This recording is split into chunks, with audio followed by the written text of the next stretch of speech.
ప్రగతి channel ప్రేక్షకులకు స్వాగతం. మనం మహాత్మా జ్యోతిబా పూలే గురించి తెలుసుకుంటున్నాం కదా. ఈరోజు ఎపిసోడ్లో మరికొన్ని విషయాలను తెలుసుకుందాం. విద్యారంగం హంటర్ కమిషన్కు సూచనలు. భారతదేశంలోని విద్యారంగ పరిస్థితులను పరిశీలించేందుకు ప్రభుత్వం 1882లో ఇండియన్ ఎడ్యుకేషన్ కమిషన్ను నియమించింది. దీని అధ్యక్షుడు విలియం హంటర్. ఇది హంటర్ కమిషన్గా ప్రసిద్ధం. రాష్ట్రాలలో ప్రొవిన్షియల్ కమిటీలు ఏర్పాటు చేసి ఆయా రాష్ట్రాలకు సంబంధించిన సమాచారం ఈ హంటర్ కమిషన్కు అందించేటట్లు ఏర్పాట్లు జరిగాయి. హంటర్ కమిటీ అన్ని రాష్ట్రాలు పర్యటించింది. జ్యోతిరావు కూడా ఒక విజ్ఞప్తి సమర్పించారు. మిషనరీ పాఠశాలల పూర్తి లక్ష్యం విద్యా ప్రచారం కాదు కనుక కేంద్రం వాటికి గ్రాంట్లు ఇవ్వనక్కర్లేదని, బైబిల్ను పాఠ్యాంశంగా బోధించే పాఠశాలలకు ప్రభుత్వం ధన సహాయం నిలిపివేయాలని కొందరు కోరారు. ప్రభుత్వ పాఠశాలలు మరీ నాస్తిక కేంద్రాలుగా ఉన్నాయని కొందరన్నారు. ప్రాథమిక, మాధ్యమిక పాఠశాలలు ఒకే శాఖ అధీనంలో ఉండాలని కొందరన్నారు. మహర్లని, డేరాలని ప్రభుత్వ పాఠశాలల్లో చేర్చుకోవటం అనేది కేవలం ప్రచారం మాత్రమే అని ప్రముఖ నాయకుడు ఎంఎం కుంతే కమిషన్ వారితో చెప్పాడు. సిద్ధాంతాలు చర్చించి ఆచరణను దాటవేసే సంస్కర్తల కబుర్లే తప్ప నిజంగా నిమ్నజాతులకు విద్యా సౌకర్యాలు అందటం లేదన్నారు ఆయన. ఈ కమిషన్కు అందిన నివేదికలన్నీ ఆ విషయాన్నే ధృవపరిచాయి. నిమ్నజాతుల నుంచి ఎవరైనా పైకి వచ్చారంటే అది కాకతాళీయం మాత్రమే. సామాన్యులకు విద్య అందుబాటులో లేదు. నిమ్నజాతుల వారిని బొట్టు పెట్టి పిలిచి బలవంతంగా కూర్చోపెట్టి చదివించాలా అని కొందరు ఎగతాళిగా మాట్లాడారు. అయితే ఎవరూ కూడా ప్రభుత్వమే కింది వర్గాల చదువును నిర్లక్ష్యం చేసిందని ధైర్యంగా చెప్పలేకపోయారు. అలా చెప్పినవాడు జ్యోతిబా ఒక్కడే. 19/10/1882న సమర్పించిన తన విజ్ఞాపన పత్రంలో జ్యోతిరావు ఒక వర్తకుడు, రైతు, మున్సిపల్ కమిషనర్గా తనను పరిచయం చేసుకున్నాడు. తన గులాంగిరి పుస్తకం పీఠికలో నుంచి పెక్కు వాక్యాలు ఉదాహరించారు. రైతుల నుంచి పన్నులు, సుంకాలు వసూలు చేసి ప్రభుత్వం ఆ డబ్బును అగ్రవర్ణాల వారి చదువు కోసం ధారాళంగా ఖర్చు పెడుతోంది అన్నాడు.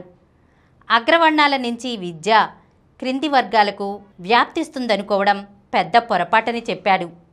విశ్వవిద్యాలయాలు అగ్రవర్ణాలకు, డబ్బున్న వారికి చదువు చెబుతూ వారు భౌతిక సంపదను మరింతగా పెంచుకోవటానికి తోడ్పడుతున్నాయి. ప్రభుత్వము, సమాజము కూడా కింది వర్గాలను పైకి రానివ్వటం లేదు అన్నారు. సాటి మానవుల గురించి, వారిలో జ్ఞానాభివృద్ధి కలిగించవలసిన అవసరాన్ని గురించి ఆలోచించిన వారే లేరు. నిర్భాగ్యులైన కింది వర్గాల కోసం ఎవరైనా పాఠశాలలు తెరిచారా? ఇంటి దగ్గర తీరిక సమయాలలో వారికి ఎవరైనా చదువు చెప్తున్నారా? ప్రపంచ విషయాలు బోధిస్తున్నారా? ఇలాంటి ప్రయత్నాలేమైనా చేస్తున్నారా? లేదే.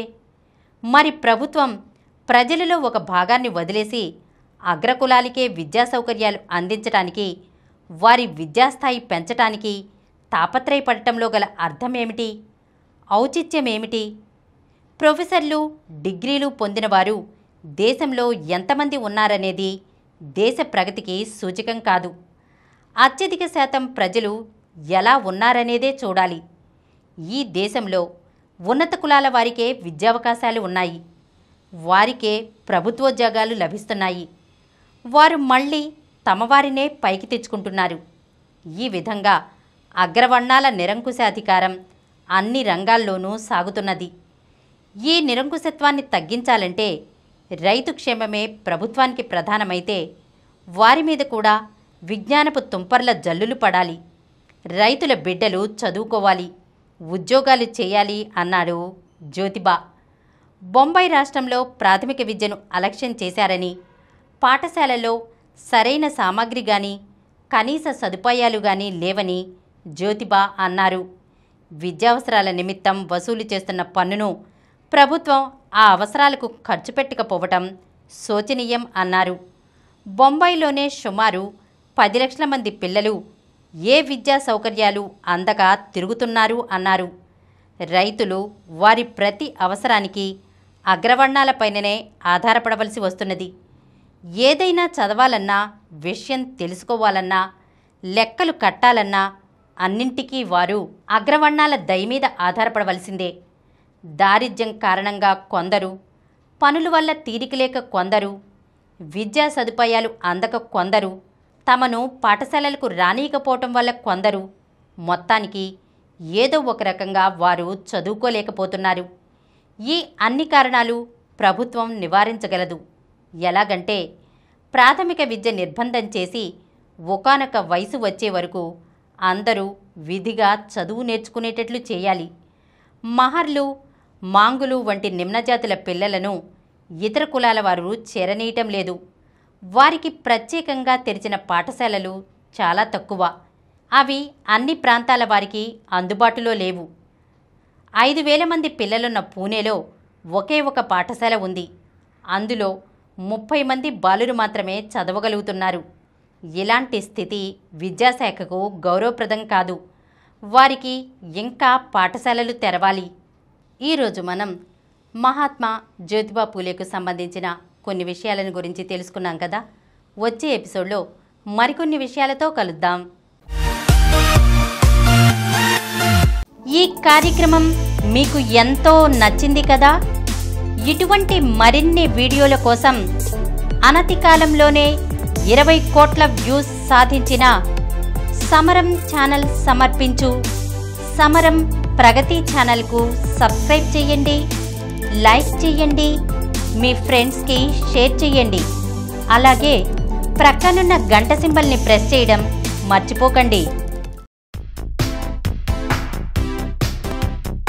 Please download Samaram Channels app from Google Play Store and watch your favorite channels. Click the bell icon and subscribe to the channels.